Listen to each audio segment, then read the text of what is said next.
Alright, today we're going to be doing a steering wheel swap on a 94.5 F350 crew cab dually.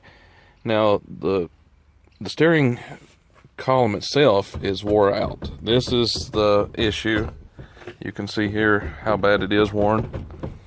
And all we're going to be doing is switching the columns out. And what you're going to need is a ratchet and a 13mm socket. And from there, you're going to have 4 of these nuts right here. 4 here, 1 here, 1 there, and then 1 here, and then 1 right here on this side here. And then you'll have to come down and on the universal joint right here, you want to take this bolt out that's towards the shaft. That way that you just slide it all out at one piece. Alright, now on your ignition selector switch here, the bolt that retains everything down in there is actually a 9/32, so it's kind of a pain to get to, but it's easier to just drop it all and start working on it from there. Alright, now once you get the column dropped where you can deal with this, you can do it while it's up too. You have a screw here, 1 here, and 1 here. You have to use an exceptionally long screwdriver like so to access, and then you have to remove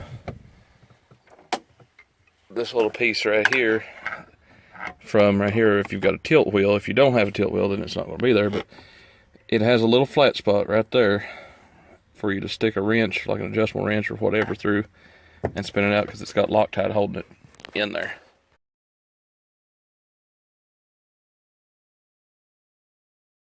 Alright, now we got our screwdriver, and to show you, all you gotta do is press in this little button right here. And sometimes you have to wiggle it around a little bit, but once you press that in, it just slides straight out like so. And once it's out, at no point do you want to twist this, because it springs and balls in here. If you twist it the right way, this slides out and the springs and balls go everywhere and you'll never find them again. Alright, as you do your column swap, and this is one of those things, I don't advocate for it because people are forgetful. You may loan your truck out and stuff, but in my case, where I'm the only one that drives the truck, I was not about to pay $45 for the neutral safety switch for the clutch interlock. And so all you have to do is come down here and go these 2 wires that are blue with a red tracer. Just use a short piece of wire to jumper them over, and then that's it. That's all you have to do, and you can start the vehicle while it's in gear, which is not a good thing, but you don't have to push the clutch in, because sometimes this piece here jacks up on the inside and you can push it all the way to the floor and it still won't let you start your truck. So just a word to the wise, if it ever happens to you, just a short piece of wire and you're fixed. Alright, now that we've swapped the columns out and everything's bolted up, we're just simply reattaching your multifunction switch, which is your wipers and your windshield wiper speed and turn signals, and then your ignition switch right there is what actually puts power to everything and allows your key switch to be the on and off switch.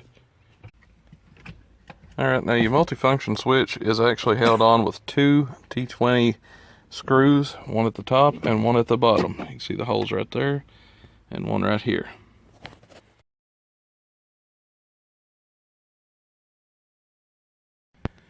Alrighty, we just finished up redoing the starter relay setup for Charlie's truck. When he got the truck, it was already on a toggle switch, and he didn't understand why. And so some troubleshooting mixed in with the swapping of the steering columns up there earlier. We swapped the ignition switch box to a known good one, and it still wouldn't start. You turn the key on, the odometer would come on, you turn the key forward to start it, odometer would cut out correctly, but then there was no start. So then I start poking around up here, and I'd asked him what the little red and blue wire went to, and he said he didn't know. So I got to looking, and somebody had cut the trigger wire for whatever reason and had rewired the toggle switch onto it for, I guess, to be all cool. So I have simply used off of the parts truck over there, cut and fixed the wire over here with some heat shrink and stuff, you know, all nice and neat, and got everything wired up, and now he can use his key switch to turn the truck on the way he should.